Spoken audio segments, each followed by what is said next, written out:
when you have your own business, you have to be willing to fail, right? Because as soon as you introduce your first product or service, you have to try to sell it to people, right? That's the essence of a business, is selling something. You might fail. They might not want it. And if you can't get past that and you can't tell yourself, it doesn't matter, right? As long as somebody wants it and someone buys it, then it's fine. Are you a corporate escapee and wasting valuable time attempting to figure challenges out on your own? Well, this podcast is for you.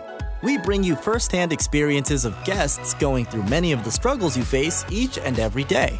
We get real with no corporate BS. And now, over to your host, Paul Higgins.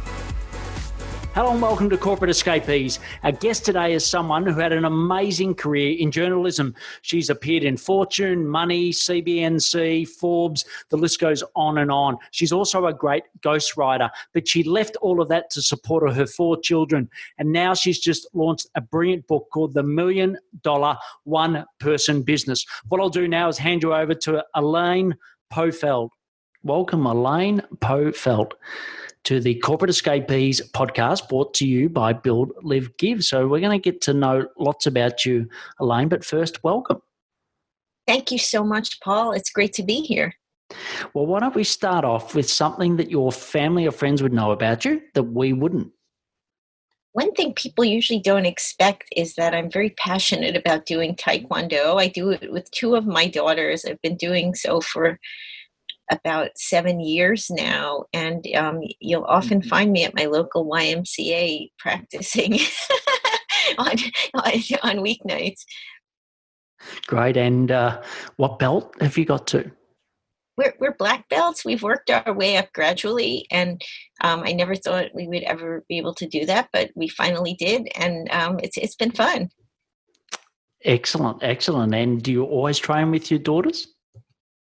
We do, yeah. One of my daughters, I have 4 children, started taking it when she was about 7 years old, and then I was sitting there on the sidelines watching, and I said, I'm a mother of 4. I'm always complaining. I have no opportunity to get any exercise, so why don't I just join the class? There were a few parent-child teams in there, and so I joined, and then I loved it, and then we recruited my younger daughter, and then my other 2 do karate, so we're kind of a martial arts family, except my husband.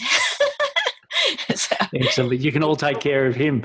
But do you think the relationship's changed, spending more time with your daughters than maybe if you didn't do Taekwondo together? I think it's very important to try to find ways you can do things together, because life gets so busy, especially in a family where both parents work. You don't have unlimited time just to hang out. So if you're already doing something together anyway, if I was going to be just sitting there on the sidelines, I figured it would be even more fun if I was participating. And we've been through some adventures. We go to a Taekwondo camp over the summer where we're out in this muddy field, mostly with a bunch of men, and working out 3 times a day in the hot sun with the flies buzzing around us and mud all over us. And it's just completely dirty and gross, but you really get into the spirit of Taekwondo. And every year when we think about it, we can't believe we've done it before, So it does bring you closer. That's brilliant. And I know, you had a fantastic career in journalism. In a way, you've continued that, but I'd just love to hear a little bit about when you're an employee and then the shift to being more of working for yourself. Sure thing, Paul. I actually loved being an employee, and I never thought I would work for myself. I had a really great job. I worked at Fortune Small Business Magazine, at Time Inc. when I had my kids, and the first 4 years that I had children, I still worked there. I had a great work from home arrangement where I worked from home most of the week. My older daughters were premature twins, and so they had some medical issues in the beginning, and so I needed to be there. And then it worked out so well, I just continued it. But after I had my 3rd child, it felt like my life was all logistics. I basically had, she was born 2 years after they were. So I basically had 3 babies. And a full-time, very demanding, competitive job in New York City journalism. Wow. So I decided I would still be able to do what I loved, but with more flexibility than I even had in that flexible job if I were self-employed. Now that was a big leap because my husband had his own business. He's a real estate appraiser, and we always got the health care through my job. Here in the US, for those who are not familiar, it's kind of a cruel system here where if you have to buy healthcare on your own, for a family, it costs as much as a mortgage just for the premiums. Wow. So it's a really big decision. You're giving up something that is very valuable. And I find sometimes people don't understand what it actually costs. It's extremely expensive. So I had to commit to making more than I made in my corporate job, which is not that easy in a brand new business, but I had to. And so I just dove right into it, and I set a number that I had to hit every month. And so I had to be a little more business-like than many writers really naturally are. But I surprised myself, and I didn't hit that number right away. But after about 2 years, I was able to do it. And in the meantime, I was able to make enough that it was sustainable. And that kind of was what led to my interest in $1 million one-person businesses later when I wrote that book last year. Brilliant. And always ask people, was it harder or easier for you running your own business versus an employee? In some ways, Paul, it was easier because I was able to control my day more. And so certain things that were extremely stressful for me when I had the work from home job, or even when I was in the office, went away. One of those things was noise in the background of my home. When I had small children, I felt like my house had to be on lockdown if I called my office. Now, this was a while back. When I started, it was 11 years ago, and technology has changed a lot. At that time, not everybody had their mobile phone with them everywhere they went. So it was still a time when if you made a business call, there was never any background noise. Nowadays it's different. You'll reach a CEO and they're on the ball field with their kid, they take Yes. the call. So culture has changed a little bit. That made it easier, and I could work when I was most productive or when I didn't have demands on my time that were more family related, and demands that I wanted to be involved in. It wasn't that I didn't want to. When I say demands, it was just, you change a diaper or whatever, like someone's got to do these things. But it was harder in a way because I did have to think more about finances and business. And I had to think about matters like cash flow, right? If you're giving up a corporate job, you need to bring in not just a little more than you made on an annual basis, but month to month. You can't be seasonal, right? You have to have a certain amount coming in every month because you have things here like your health insurance premium. But even if you don't have that, right, you have your mortgage or your rent, you have groceries. And if you have a slow month, you still have those basic necessities to pay for. And we were part of a married couple, so we were both contributing, but we had gotten used to me having this corporate job. So it was a transition. So on that front, it was a little bit harder because I had to rethink how I approached my life. And I had to think about it very holistically. There was no separation between the business and my personal finances. I mean, there was on paper, but I had to modify my personal spending to allow me the freedom to deal with business issues like startup costs and that sort of thing. Yeah. Was there any help that you got to, focus more on business? Because I'm assuming as a journalist, you didn't, because I suppose you're a journalist in an area where you always talked business, being at Fortune, but was there any specific help that you got to be better at running your own business?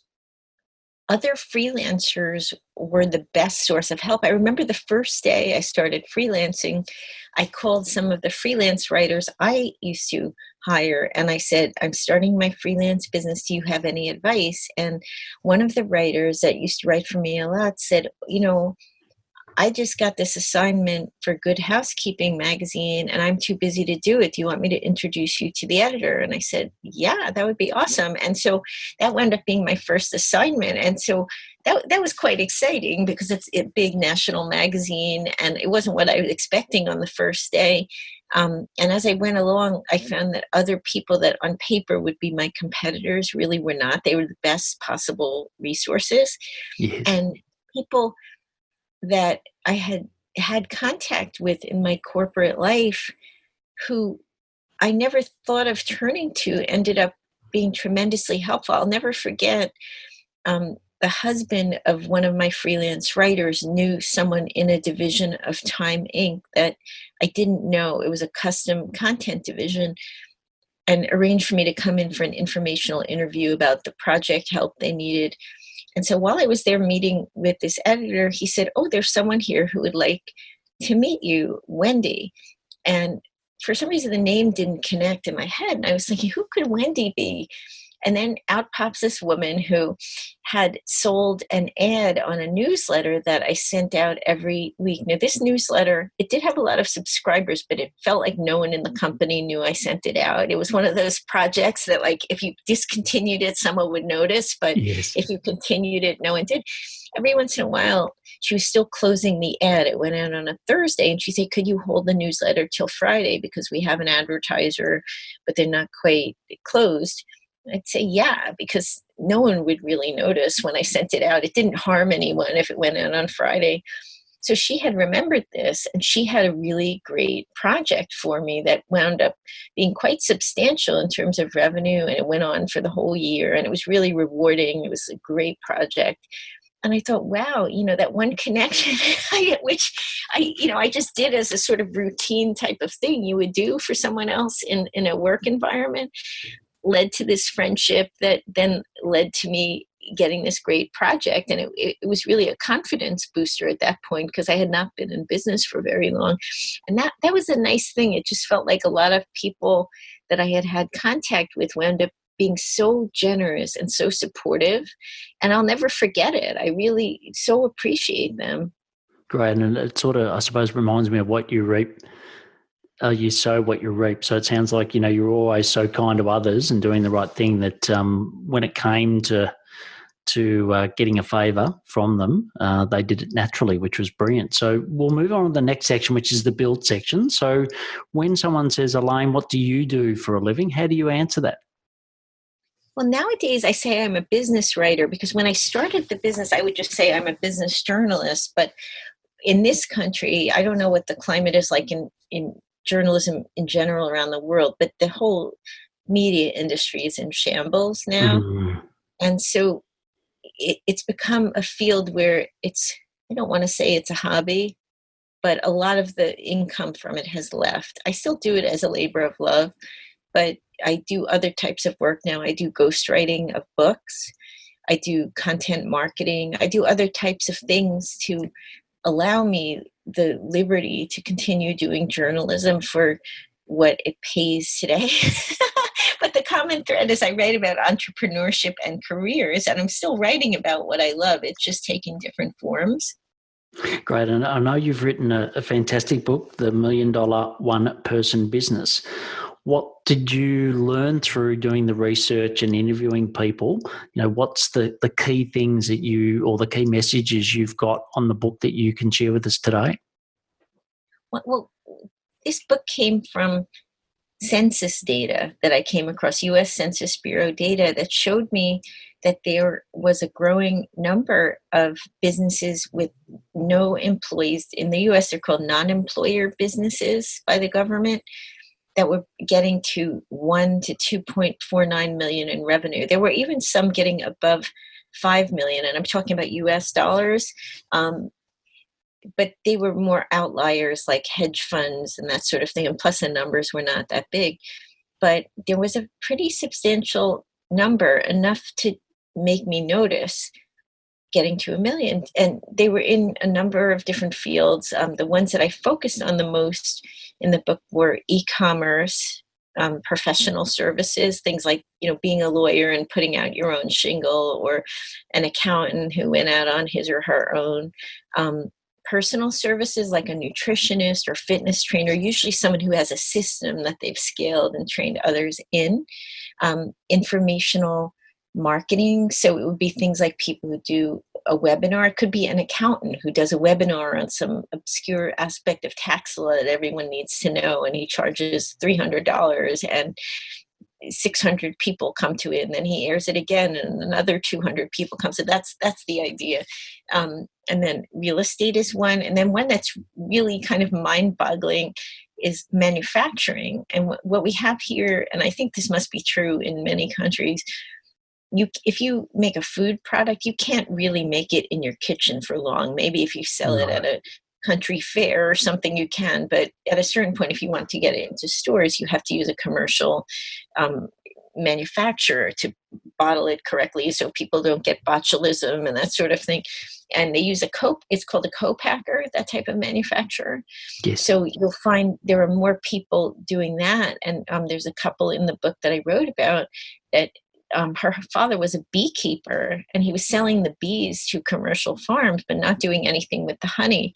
So they started bottling up the honey and selling it on the internet. And there have been some global issues with adulterated honey. So they knew the origins. It was dad, right? So they did quite well with that. So those were the main categories. And what I found, Paul, that differentiated them from the average non-employer or one-person business, because mostly they're one person. Sometimes they're maybe a married couple or a couple of buddies that partner. They are more of a business than, say, a freelancer. They're more of a brand. They think in terms of processes, so they'll use things like automation. They don't try to do everything themselves, although they don't have W-2 employees, often because they don't have the cash flow yet to support having an employee. They're not against enlisting other people. They'll use contractors. So maybe their web designer is not on payroll, but they hire somebody on Upwork or Freelancer or another site like that. They tend to be strategic. They think about the big picture of the business and what is their one thing and that sort of thing. And they view themselves as a precious resource. They realize things like their health should not be taken for granted, because in a very lean business, you are the business. And they do take time away. There are a lot of meditators, people who make time to do some form of exercise just for their own well-being. They go to events with other entrepreneurs to recharge their batteries. Those were some of the common threads I found. And what I found so inspiring was they were in so many different types of businesses. It wasn't like, oh, they're all in e-commerce, for instance. They were across the map. And that to me is tremendously exciting for all business owners, because it means that if they can do it, we can do it too.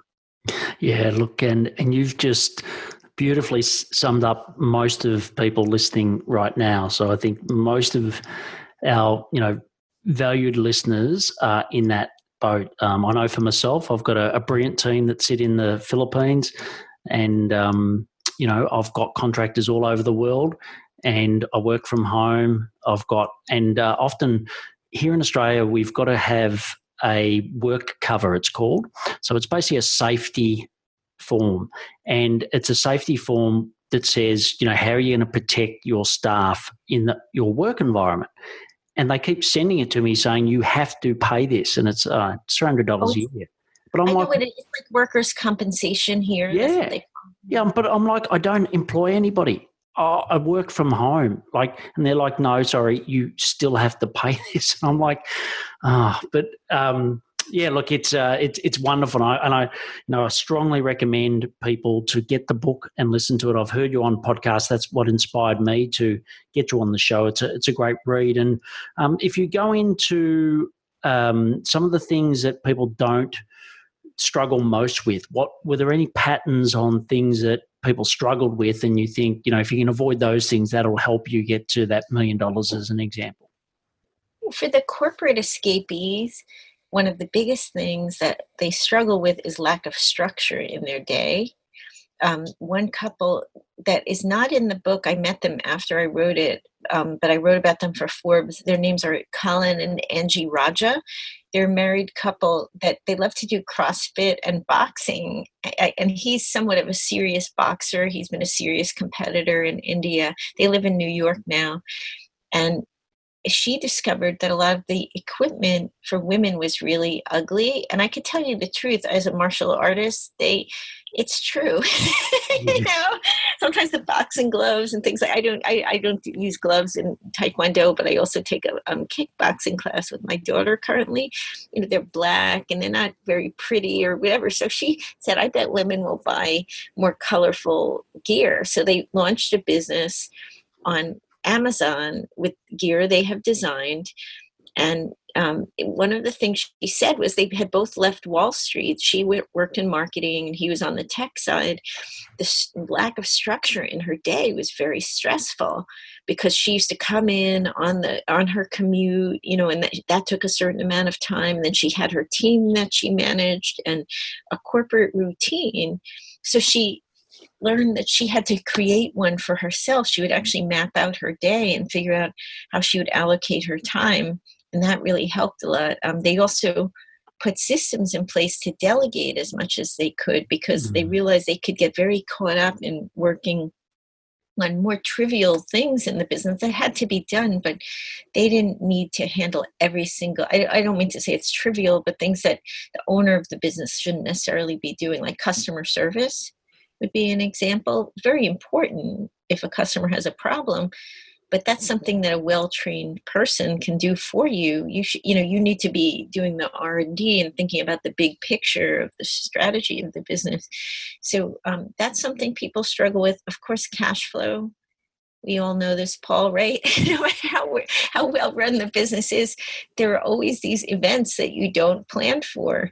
Right. And, there was the global financial crisis. When I started my business, it was going along swimmingly.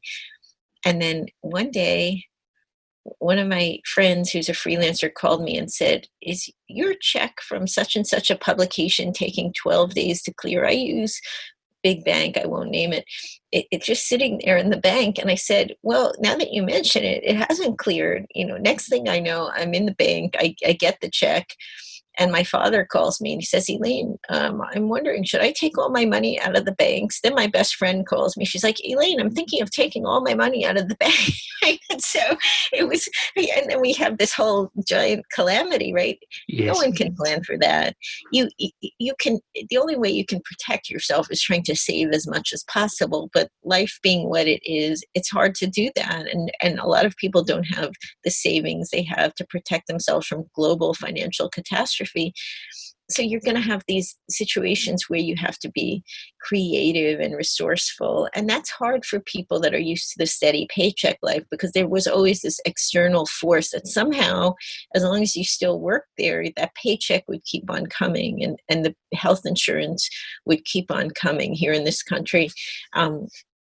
So that is hard. And what that requires is thinking in a very different way about how you spend your money. It doesn't mean you live in a yurt, but it means you think about, okay, could I live in a little bit smaller house where the taxes are a little bit lower, and maybe have my kids not each have their own bedroom, so that I have the freedom, if I want to try a new area of the business that's a little experimental, that I have that, and I'm not having to not buy groceries, or we can't drive the car for a week because we can't put gas in it.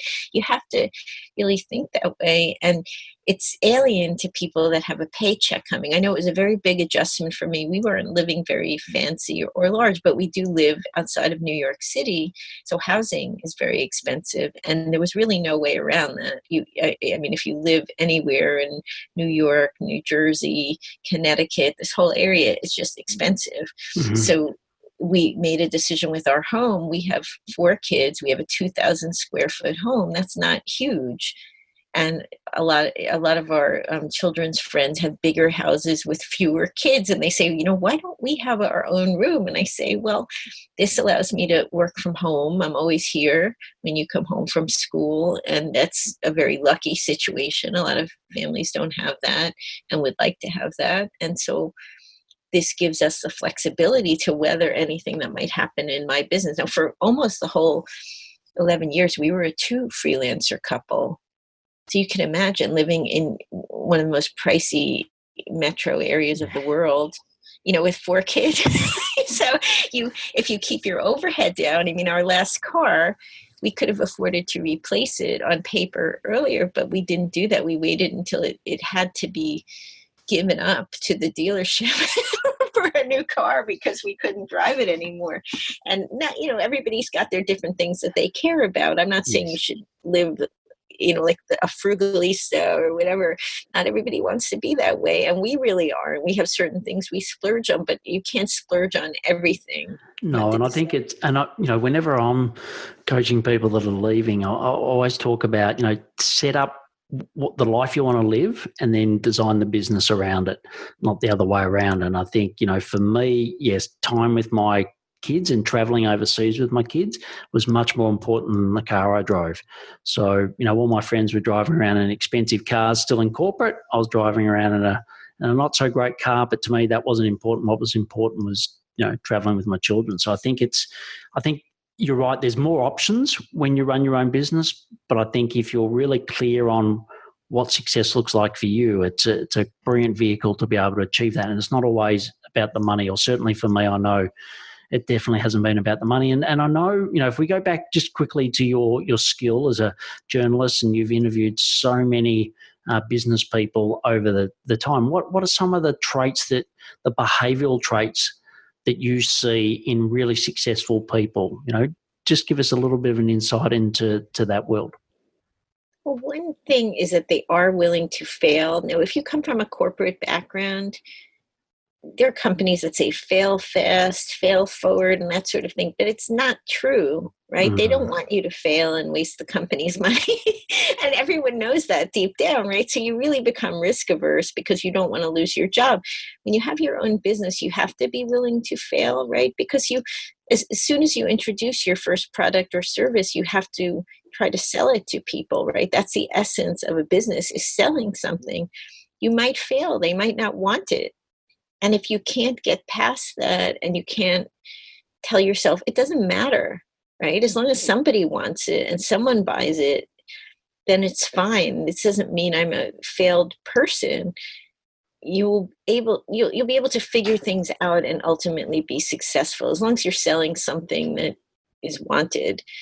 And even if you're not, you could always try something else. That was very common among the people in the book, and among many of the people that I've interviewed. Maybe the first thing they introduce, nobody wants. It's a dud, but they don't give up on the idea of having a business. You do have to be very resilient in general, because there's so many things that come out of nowhere that you're not prepared for. You could think of every possible risk scenario and come up with some giant spreadsheet, right? And then the one thing that derails you isn't on the spreadsheet. So you have to have the mindset that you're going to rise to the occasion no matter what.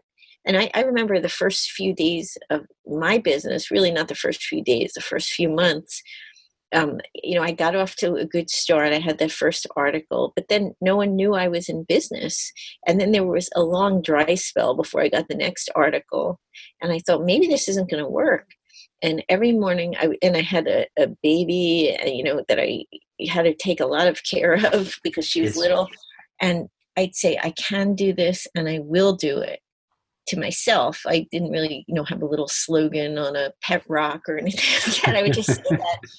And somehow that reinforced for me, I wanted to be there. I knew kind of what my why was, right? Which was that I wanted to be able to work from home and have the flexibility to enjoy my children when they were little. And I wanted to do work that was meaningful for me with people I liked. It didn't have to be the highest paying work in the world, but it did have to pay the bills. And I just mentally committed to it every single day. I recommitted to it because I didn't want to go back into corporate. I knew what that would entail for my family, and it didn't work for us at the time.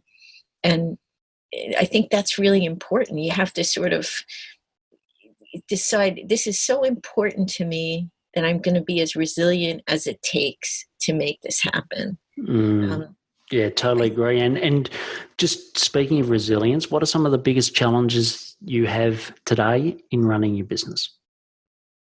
Well, Today, I think it's that my industry is changing a lot. So the things that I love to do, journalism, the last year really has been very, very tough on the media here, and places that used to pay me, say like $5,000 for an article now would pay $200. Wow. So it's become almost a hobby in some cases if I do anything for them.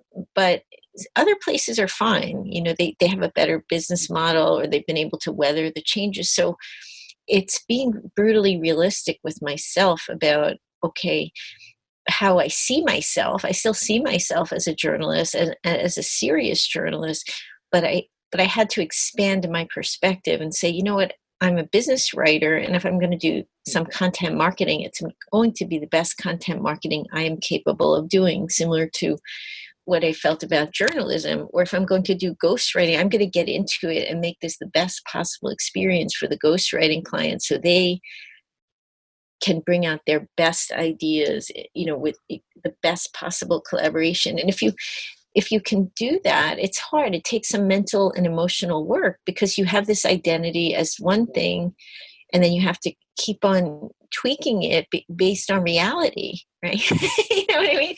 And sometimes you don't like the reality. It makes me sad what happened to the Yes. media here. It really does. And I don't like it that I see magazines that are a tiny, skinny little sliver of what they used to be on the newsstand, but that's reality. And so you can't hang on to the past. That's very hard, I think, for people whose industries have been disrupted. And that includes a lot of people today. There are so many industries being changed, and their margins, everything's different. And some people just decide they're not going to play anymore, right? And maybe they have the financial luxury of doing that. But there are a lot of us that are nowhere near retirement. We have to do something, and that's a big part of it. Well, if someone had told me 20 years ago that, probably if I go back, maybe 30 years ago, when I walked into a party and I had a 6-pack of Coke and my dad worked at Coca-Cola, I was the hero of the party.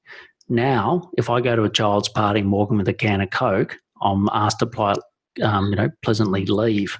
I didn't think in 30 years there'd be that much of a change in even that company, which, is 126 years old. So you're right. And I think, that ability to adapt is great. But before we go into the next section, I'd just like to mention our YouTube channel, which is called Build, Live, Give, where you can get great tips to help corporate escapees, just like Elaine, to rapidly grow. So please go and check the content out. It's great. If you love it, subscribe and also share it with others. And also please stay to the end, where I'll do a summary of my 3 key takeouts from Elaine's great podcast. So Elaine, the next question is, what are some of the daily habits that help you be successful? One is one that people won't like to hear. But I get up at 5 a.m. almost every day of the week, because I find that if I get that time to myself, either I go work out or I write at that time, I can be extremely productive for the whole rest of the day. If I wake up later, then I'm always running behind the 8 ball with 4 kids. I mean, this is just the reality. There's not perfection in terms of time management. That helps a lot.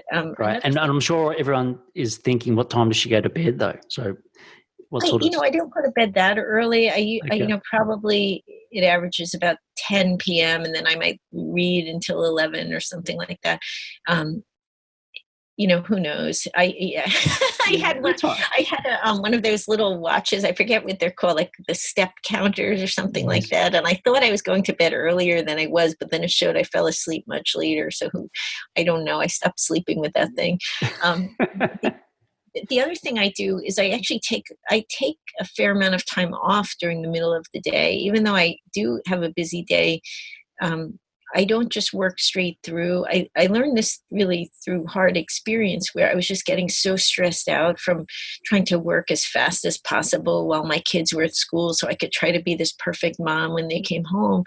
I realized it was taking a toll on me, and I needed to break up the day. So sometimes I might get up and, maybe I take a yoga class at lunch, and then I might do something else. If it's a nice day, I might go for a walk or a run or something. later, just to break up the day of sitting at the computer, because I don't think that's good for anyone. And I find I'm much more productive. Sometimes it's not even that. I might go into New York City and have lunch with a friend who's in my industry or somebody that I've been reporting on, just to get out and refresh my day, I guess, because I find if I sit there all day, I'm actually less productive. But it took me a long time to figure that out. And then Yeah. I try to eat as healthy as I can. Because I found that too. It's easy as a journalist, you're on deadline to just drink coffee all day or whatever. And I have not quit coffee, but it's important to really think about that, because as every year, each of us is older than we were last year. And I see with my friends that, if they start developing health problems, some things you can't help. I mean, it's just the luck of the draw. Things don't work out exactly as you had hoped, but there are some things that we have in our control. So if you do eat little things, just trying not to eat fast food and that sort of thing can make a difference in terms of just your attention span when you're working. You're not sleepy and tired, and you just have a lot of energy, and you can weather the stress of being a freelancer or self-employed person. That makes a difference too. So those would be some of the things. I don't know. I don't have like a mind hack or something like that I can offer, but just those simple things seem to go a long way. Brilliant. Well, the next question I'd love to ask is in the give section. So it's about a community or a charity that you're passionate about, and why. We have a lot of different ones. As you can imagine, with 4 kids in school, there are a lot of fundraisers and things.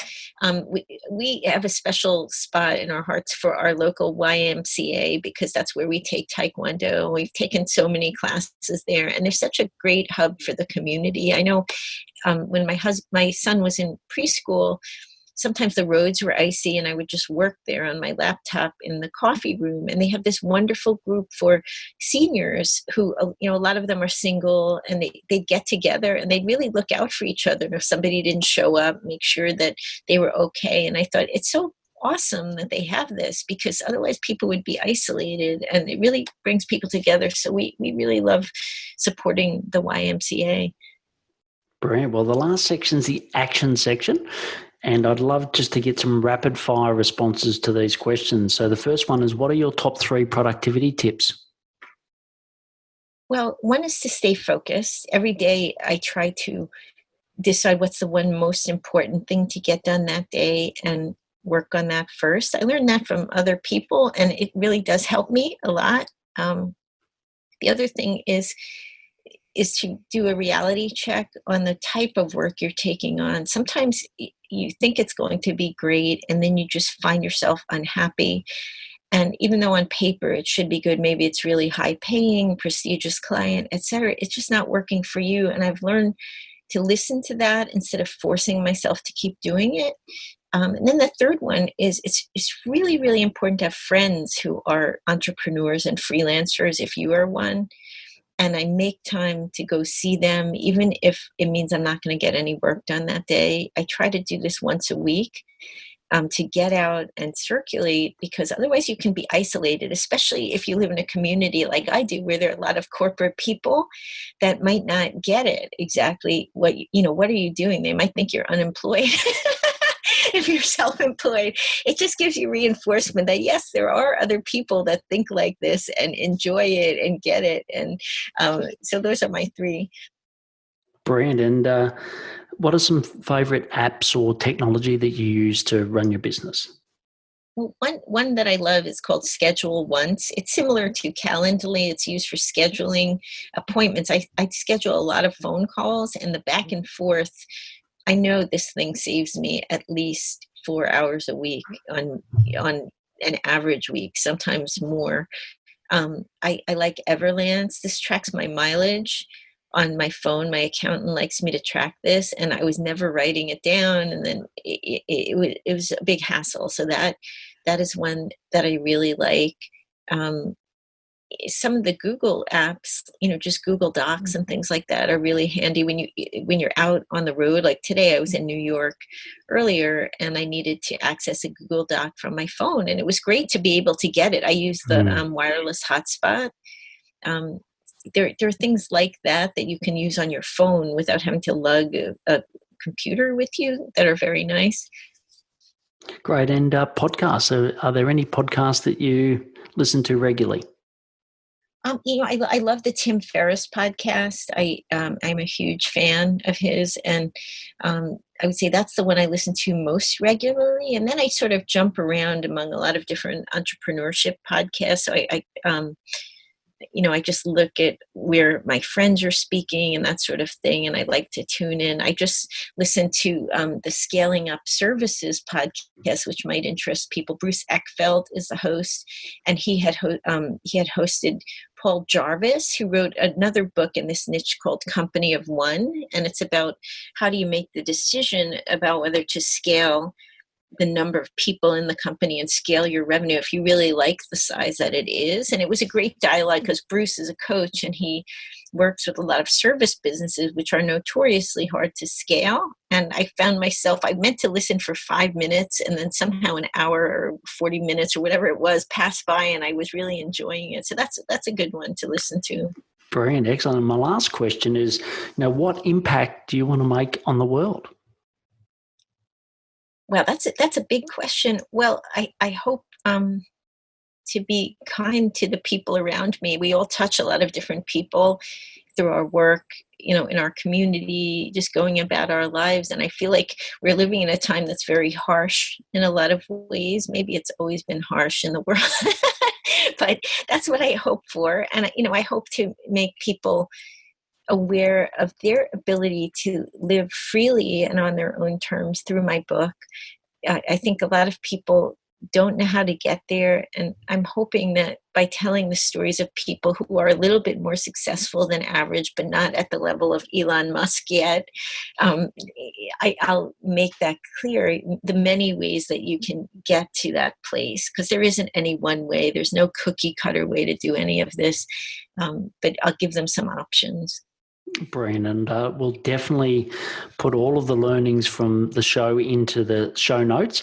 And also I'll put the links to the $1 Million One Person Business as well, which is a great read. So Elaine, brilliant having you on the show. And thanks for sharing all your wisdom and knowledge today. And we wish you all the best. Thank you so much. This was a pleasure. Thanks, Elaine. Bye. Thank you.